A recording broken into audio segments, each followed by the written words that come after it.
읽도록 하겠습니다. 14절부터 16절.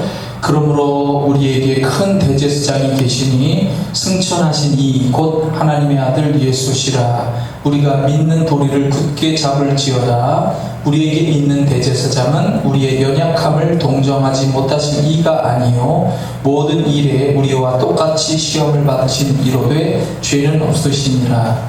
그러므로 우리는 긍휼하심을 받고 때를 따라 돕는 은혜를 얻기 위하여 은혜의 보좌 앞에 담대히 나아갈 것이니라. 아멘. 우리의 연약함을 동정하시는 예수님, 오늘 두 번째로 한번 말씀을 드리려고 합니다. 자, 예수님을 큰 대제사장이라고 했어요. 큰 대제사장. 큰 대제사장 되신 예수님은 우리의 연약함을 동정하시는 분입니다.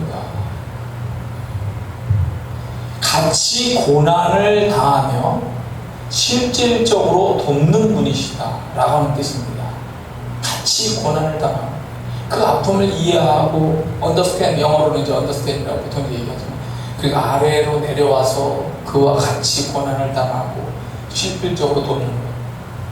많은 분들의 간증들을 우리가 듣게도 되는데요, 보면은 하나님이 그렇게 말씀을 하셔요. 내가 너를 안다. 너의 고통을 안다. 또 어떤 사람을 위한 것을 얘기할 때 나도 그와 함께, 나도 그곳에 같이 있었다. 내가 그 대신에 복수해 줄 것이다. 이런 그 말씀들도 간증들이 나옵니다. 우리나라가 잘하는 게 있습니다. 우리나라가 잘하는 게 뭐 한두 가지가 아닌데 그 중에 배를 잘 만들죠. 조선업. 요즘에는 이제 우리나라 조선업이 완전히 세계에서 자리를 잡았어요. 그래서 옛날에는 일본 배가 뜨고 또 많이 만드는 중국이 뭐 난리를 쳤지만 요새는 이제 일본 배도 끝났고 중국 배도 끝났고 우리나라 배가 거의 중요한 것들을 다 이렇게 휩쓸어가는 그런 때입니다. 세계에서 제일 큰 배도 항공모함 10만 톤보다 10배나 큰 100만 톤이 넘는 큰 배도 우리나라가 만든 배고요. 자, 근데 일본이 잘 나갔을 때 일본을 우리는 부러워했죠. 일본 배가 나름대로 잘 만들긴 하는데 일본 배가 지금 이제 기울어오고 있어요. 어떤 문제가 있냐면은 지난번에 3월 23일 날 수에즈 운하에서 수에즈 운하는 이제 이쪽 아프리카, 아시아 쪽에서부터 지중해로 연결되는 그걸 뚫어가지고 이렇게 하는데 이 폭이 22m고 수심이 폭이 200m고 수심이 22m예요.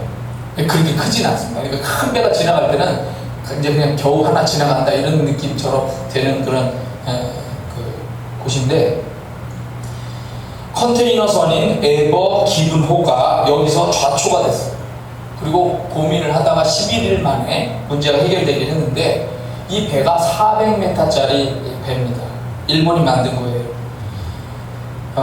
이마바리 조선 주식회사라고 하는 곳에서 만든 배고 시속 74km의 강풍을 맞고 가다가 밀리면서 배가 이제 이렇게 나가버리는 거죠. 길에서, 바다에서.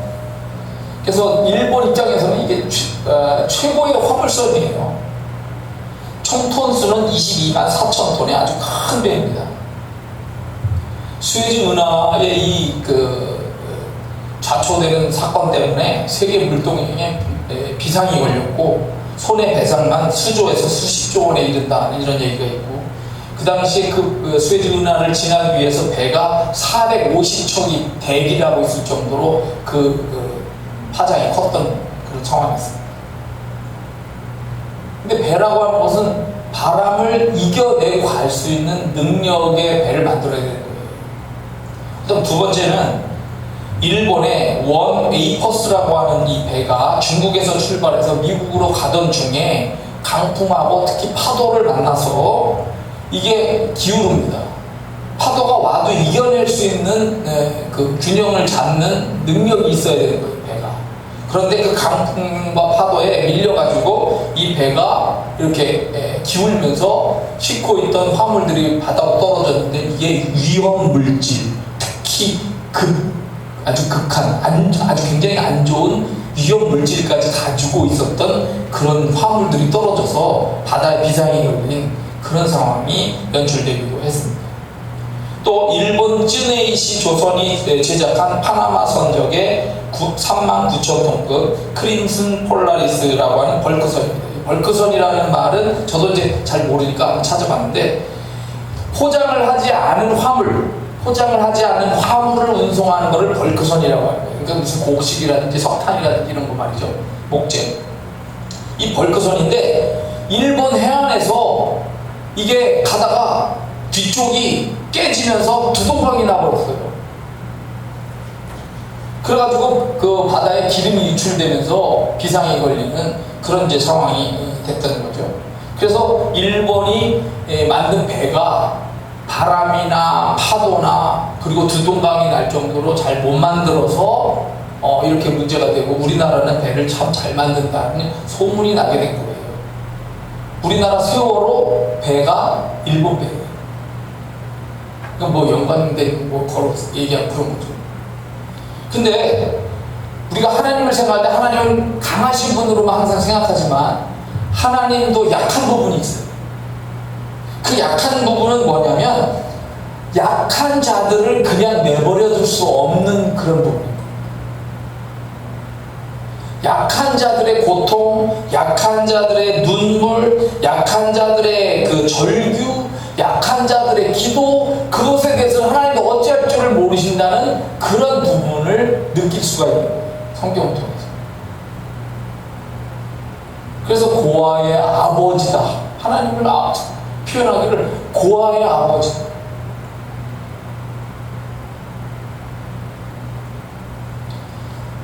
이스라엘에 둘로 이제 나라가 북왕국 이스라엘과 남왕국 유다로 갈라졌는데, 분열왕국 시대죠. 남왕국 유다에 아사왕이라고 하는 왕이 있었어요. 종교 개혁을 한 왕으로도 알려진 왕인데, 역대하 14장을 보면은 이 아사왕이 여호와 보시기에 선과 정의를 행하였다고 했습니다. 선과 정의. 그 다음에 이방 제단과 산당을 없애고 주상을 깨뜨리며 아세라 상을 찍고, 유다 사람에게 명하여 조상들의 하나님 여호와를 찾게 하며 그의 율법과 명령을 행하게 하고, 또 모든 성읍에서 산당과 태양상을 없애매 나라가 그 앞에서 평안함을 누리니라.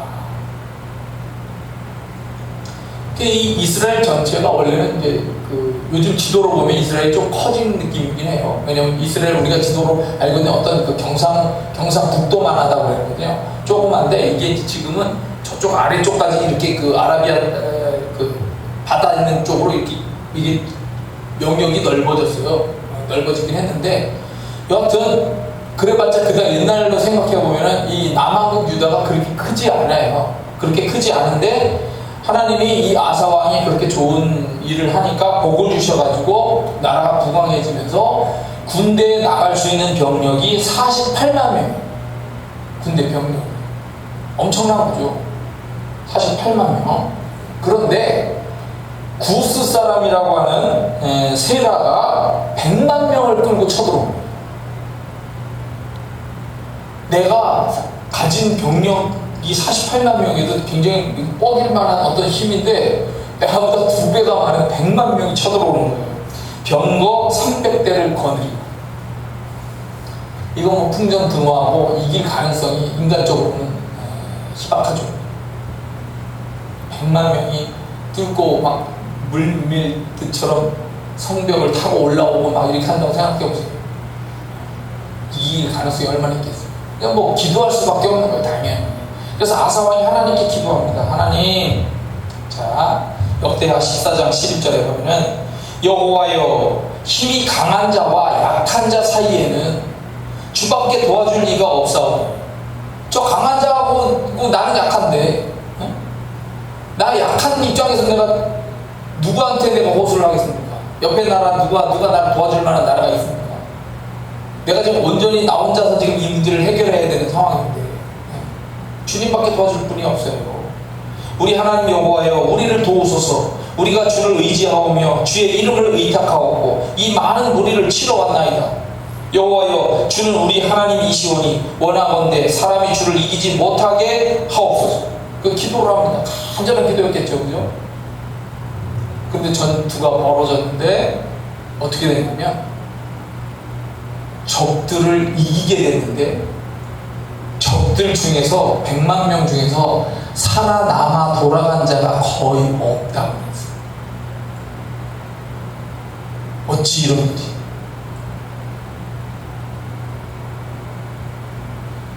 약하지만 하나님을 사랑하고 하나님을 향하여 의지하는 그 기도를 하나님이 이쁘게 보는 거예요. 이쁘게 보니까 그 엄청난 전쟁의 역사에서도 원래는 성을 지켜야 돼요. 약하면 성에서 나오지 말아야 돼요. 수성이라고 해서 수성작전이라고 해서 성 바깥으로 나가면 안 되고 안에서만 무조건 버티면서 막아내야 되는데 아사왕은 그런 것 같지가 않아요. 그냥 나갔어. 담대하게. 그리고 그 100만 명 중에 살아 돌아간 자가 거의 없을 정도가 됐다. 예레미야서 22장 3절 여호와께서 이와 같이 말씀하시되 너희가 정의와 공의를 행하여 탈취당한 자를 압박하는 자의 손에서 건지고 이방인과 고아와 과부를 압제하거나 학대하지 말며 이곳에서 무지한 피를 흘리지 말라. 예레미야를 통해서 주시는 말씀이에요. 하나님이 야 정의를 지키고 내 뜻대로 잘해 라고 얘기했는데 그걸 안 한 거예요. 그러니까 지금 예레미야를 통해서 주시는 말씀을 보면은 탈취를 당한 자를 계속해서 약탈을 하는 거예요. 이방인 고아 과부를 계속 압제하고 학대하고 무지한 피를 자꾸 흘리면서 자기들의 욕심을 채우니까 나라가 망합니다. 하나님은 그 약자들의 고통과 절규를 버티지 못해요. 반드시 그것에 대해서는 하나님이 얘기하시는 거예요. 심판하시는 거죠. 그리고 우리 입장에서도 마찬가지예요. 자, 성경을 보면서 만일 의인 아벨이 죽었을 때 그 피가 땅에 흘렀는데 그 흐른 것을 하나님조차도 모른 척 했다면 우리가 왜 하나님을 믿겠어요? 그렇지 않아요? 만일 요셉과 다윗과 욥이 고난을 받고 고통의 나날들을 많은 시간들을 보냈는데 그것을 하나님도 만약에 모른 척 했다고 한다면 누가 하나님을 믿겠어요? 고아와 과부와 나그네가 고난과 고통을 받을 때 하나님조차도 모른 척 한다고 한다면 누가 하나님 믿겠어요?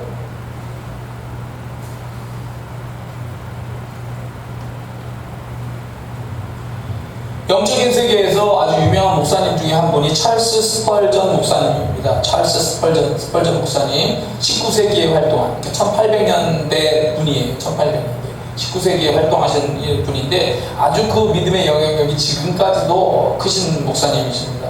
모든 일에 믿음으로 주님을 꼭 이용하라. 주님을 꼭 이용해라. 모든 일에 이렇게 이제 얘기하면서 하는 얘기가 있습니다.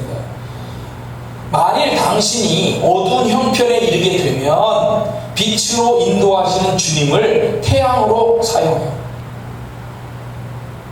또한 당신의 인생 항로에 갈 길을 잃어버리거든 주님을 인도자로 삼으라. 그는 당신을 인도해 주실 것이다. 주님은 당신이 구하는 바로 그것이요 장소는 모든 곳이다. 모든 곳에서 주님을 원할 수 있다는 거죠. 모든 일이 하나님의 간섭 없이는 이루어지는 것이 없다. 하나님의 통치권을 믿는 거예요. 하나님의 통치를 믿고 어느 곳에서나 믿음을 가지고 하나님께 구하고 하나님 앞에 그걸 해서 얻어내라 이거예요. 하나님은 그 약한 사람의, 가난한 사람의, 불쌍한 사람의 기도나 절규와 아픔을 절대 외면하지 않으시니까. T.A. 헤그레라고 하는 선교사가 있었습니다. 브라질이 이제 그 남미죠, 남미. 이렇게 남미가 있는데, 남미의 오른쪽에 많은 부분이 브라질입니다, 브라질. 여기 볼리비아가 있고, 이쪽에 페루가 있고, 이제 이렇게 되는데, 이분이 브라질 지도가 이제 이렇게, 요쪽에서 요만큼 정도면, 요쪽에 그 벨로 호리젠테라고 하는 곳이 있습니다. 이 도시에 출판사를 하나 갖고 있었어요. 그래서 1년에 한 번씩 이렇게 이제 브라질로 건너가서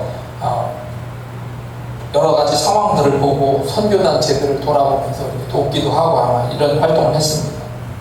그런데 언젠가 한번 이 브라질 서부 쪽에서 동부 쪽으로 이렇게 동쪽으로 벨로 호리젠테로 이제 가게 되는 거죠. 비행기를 타려고 갔는데 여러 가지 일이 있다 보니까 몇 분 전에 도착을 한 거예요, 공항에.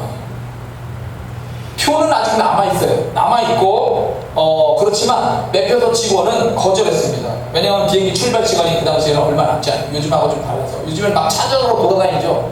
안 오면. 막 차저로 돌아다니는 직원들이. 근데, 출발 시간이 얼마 안 남았다고 표를 줄 수가 없다는 거예요. 이 선교사님도, 이 헤그레 선교사님도 비행기에 좌석이 남아있는 것도 알고 있었고, 내가 볼일을 위해서는 이 비행기를 꼭 타야 된다는 것도 알고 있었어요. 근데 어떡합니까? 안 끊어주는데. 그러니까 이제 자리에 와서 앉아가지고 뭐 하겠어요? 기도하는 거죠. 하나님, 나 저 비행기를 꼭 타야 되는데 매표소 직원이 표를 안 끊어줘요. 이거 어떡합니까? 제가 물론 여러 가지 이렇게 놀다가 온 것도 아니고 일하다 보니까 좀 늦어서 사실 온 건데 어떻게 저 비행기 탈 수 없겠습니까? 하나님 도와주세요. 라고 기도를 했겠죠? 그런데 갑자기 방송이 흘러나왔습니다. 지금 공항이 안개에 쌓여서 비행기 이륙이 늦어지겠습니다. 내가 저 비행기를 꼭 타야 되는데 저걸 못하게 된 것에 대해서 이미 내 사정을 주님은 알고 계신다.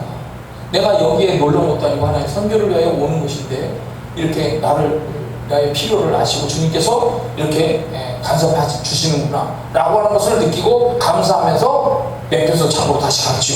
그러면서 이런 상황이 있으니까 표를 이제 얻어도 되겠죠? 늦어졌으니까. 그러니까 매표소 직원은 할 말이 없죠. 그러니까 표를 내줄 수밖에. 그래서 이 사람이 얼른 수속을 밟고 그리고 비행기에 딱 올라탔는데 안개가 싹 사라지더라는 거예요. 바로 이륙했어요. 바로 이륙했어요.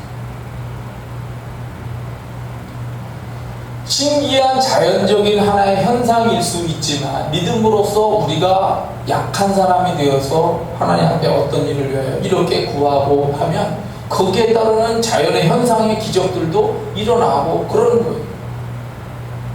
하나님은 그렇게 도와주시는 거예요.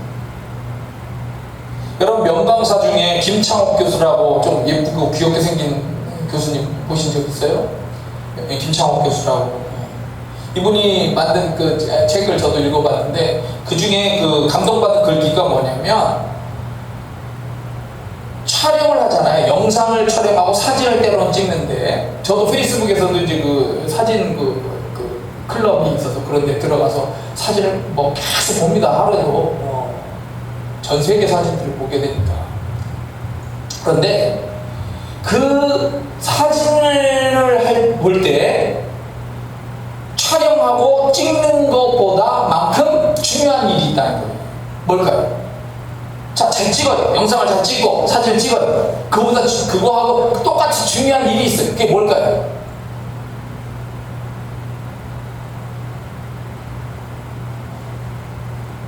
그것은 편집이라는 거예요. 편집이라고 하는 과정이 남아있다는 거예요. 그래서 제가 인스타그램이나 뭐 페이스북에서 거기 그 사진들을 이렇게 보고 그럽니다만 영상을 잘 찍어도 그거를 길이가 너무 길으니까 딱딱딱딱 편집해서 적절하게 묶어가지고 이렇게 해서 나와야 되는 거고 사람이 지루하지 않게 사진을 찍어도 이거를 그냥 내보낼 수 있는 사진 좋은 것이 있는가 하면 그거를 이 사람들이 그 편집을 해요. 더 색조를 넣고 이렇게 해서 보기가 좋게끔 이렇게 작업을 하는 과정을 거친 다음에 내놓게 되는 거예요. 사진 그 작업을 하시는 분들은 사진 작가 이런 사람들이. 자, 하나님이 또는 내 인생에서 내 인생이 이렇게 살아왔어요. 살아왔는데 이거는 그냥 내 영상이야.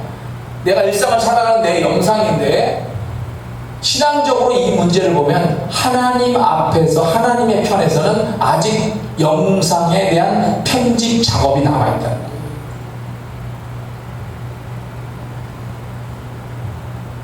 내가 조금 잘못 찍었어요. 조도를 잘못했어요. 조금 핀트를 잘못 맞췄어요. 조금 지루하게 찍었어요. 그런데 그거를 재미있게 만들고 글자를 넣고 모양을 바꾸고 넘어가는 장면을 바꾸고 이렇게 해서 막 만들어서 재미있고 관심을 끌게끔 만드는 능력, 마케팅 전략처럼 만드는 능력 하나님께 있다. 인생의 편집자 과정이라고 하는 이 중요한 과정이 남아있기 때문에 절대로 네가 약했다, 네가 때로는 힘들었다, 네가 때로는 잘 못했다, 뭐 하여튼 여러 가지 하여튼 그런 상황이 있어도 하나님을 의지하고 믿으면 그 편집을 하시는 하나님이 너의 인생을 새롭게 편집을 해 나가실 거다라고 하는 기대와 소망을 가져야 된다는 거예요. 저는 하여튼 그 김창옥 교수의 다른 많은 이야기 속에서도 감동을 받았지만 그 말이 너무 가슴에 이렇게 딱 와닿았어요.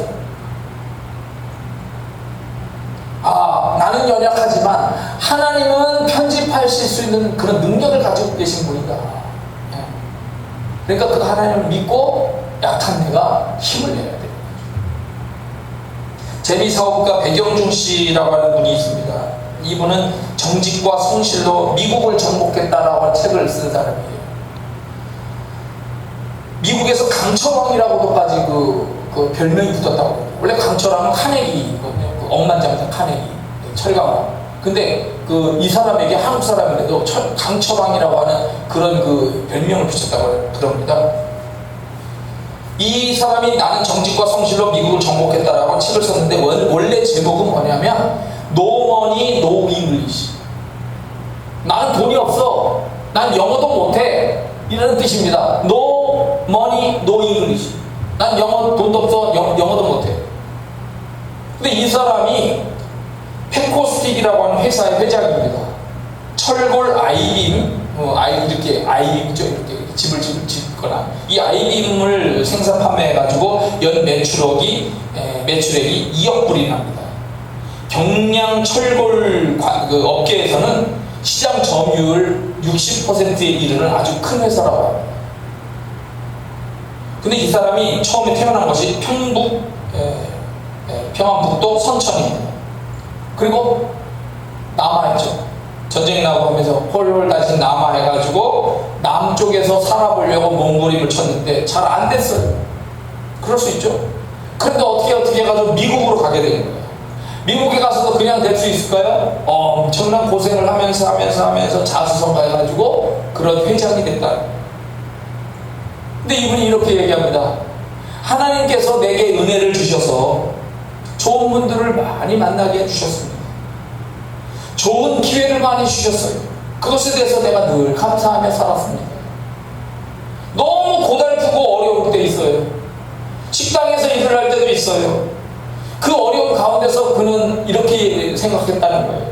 내가 북에서도 쫓겨났고 남한에서도 못 살고 미국까지 결국 오게 됐는데 더 이상 내 인생에 물러설 곳이 어디 있는가? 오직 나는 하나님에 대한 믿음을 가지고 정직과 성실로 살자. No money, no English. 돈도 없고 영어도 못해요. 그저 내 약하지만 부족하지만 하나님 의지하고 내가 정직과 성실로 살아오자 했더니 어느 날 회장이 되었더라.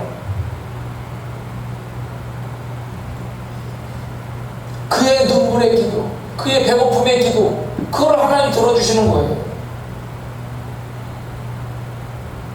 미국에서 중요시하는 이력서가 뭐가 있냐면은 우리나라 이력서하고 좀 다른 거지. 우리나라는 스펙이라고 그러죠. 학벌 따지고 학점 따지고 교육 수준을 따지고 뭐 이렇게 하는 건데 미국에서는 이력서를 제출할 때 어떤 걸 내야 되냐면 의사소통을 잘하느냐, 의사소통의 능력, 다른 사람들과 막힘없이 이야기를 잘 나눌 수 있는 능력들이 있느냐, 여러 가지로 얘기할 수 있잖아요. 무슨 주제가 나오는지 얘기를 나눌 수 있는 그런 능력들이 있느냐, 열정이 있느냐, 호감이 가는 성격을 가지고 있느냐, 기계, 씩씩한 기상과 꿋꿋한 절개, 이 기계가 있느냐, 단체 생활 능력, 단체 다른 사람들과 같이 함께 어울려서 살 수 있는 능력이 있느냐, 문제 해결 능력이 있느냐, 리더십이 있느냐? 이런 거를 따진다는 거예요. 그런데 그런 거에 미치지 못하는 사람들도 분명히 있죠. 그거를 우리가 보통 얘기할 적에 대학에서 A가 제일 높고 A, B, C가 C학점이라고 보통 얘기를 하는데, 억만장자인 켄 란곤 홈디포의 그 공동 창업자가 되신 분이 세상을 경영하는, 세상을 움직여 나가는 진짜 이 세력은 A학점도 아니고 B학점도 아니고 C학점의 학생들이다 라고 이렇게 표현했어요. 약자들이라는 거예요. 약자. 내가 바라볼 때 그 사람은 약자에 들어갈 만한 사람들인데, 그 사람들이 오히려 세상의 구석구석에서 세상을 지탱하는 든든한 세력이 되더라고요. 예수님이 제자들을 뽑을 때 그렇잖아요. 우리가 우리 제자들을 뽑을 때 가능한 똑똑한 사람 뽑고 싶어 하죠. 집안 가문 괜찮고 말이죠.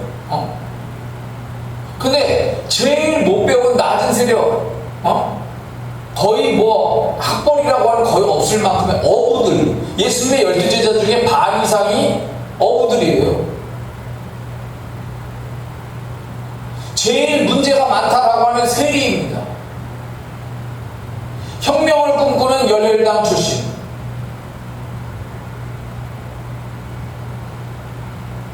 좀 인간적으로 따졌을 때는 그런 제자는 안 뽑아야 돼요. 그런데 예수님은 연약하고 못 배우고 비천한 그런 사람들을 모아서 역사를 바꾸는 일을 하셨다는 거죠.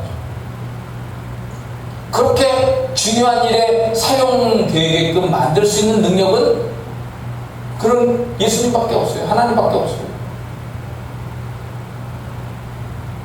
고린도전서 1장, 하나님께서 세상에 미련한 것들을 택하사 지혜 있는 자들을 부끄럽게 하려 하신다. 세상에 약한 것들을 택하사 강한 것들을 부끄럽게 하려 하신다. 하나님께서 세상에 천한 것들과 멸시받는 것들과 없는 것들을 택하사 있는 것들을 폐하려 하신다. 하나님 이렇게 뒤집어 놓는 걸 좋아하십니다. 크다고, 많다고, 부유하다고, 항상 큰 일을 하고 이런 것만 있는 게 아니에요. 하나님 오히려 작다고, 없다고, 눈물을 흘리고, 비천하고, 부족하다고 하는 그런 사람들의 기도와 절규를 오히려 들으시고 그 사람들을 오히려 사용하시는 거예요. 내 영혼아, 네가 어찌하여 낙심하며 어찌하여 내 속에서 불안해하는가? 너는 하나님께 소망을 돌아 그가 나타나 도우심으로 말미암아 내가 여전히 찬송하리로다.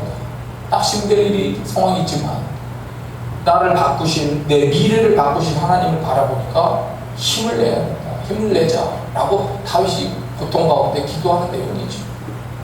하나님은 연약한 자를 동정하는 분이다. 같이 고난을 당하고 실질적으로 돕는 분이다 라고 하는 이 성경의 말씀에 우리는 힘을 얻어야 합니다. 우리는 그래서 하나님을 의지하고 내 삶을 새롭게 편집하고 그래서 새롭게 바꾸실 그런 하나님에게 소망을 가지게 된다면 하나님은 그렇게 역사를 하실 거고 우리의 믿음의 절규에, 믿음의 기도에 반드시 응답하셔서 새로운 일들을 행하시리라 믿습니다. 다시 한번 기도하겠습니다.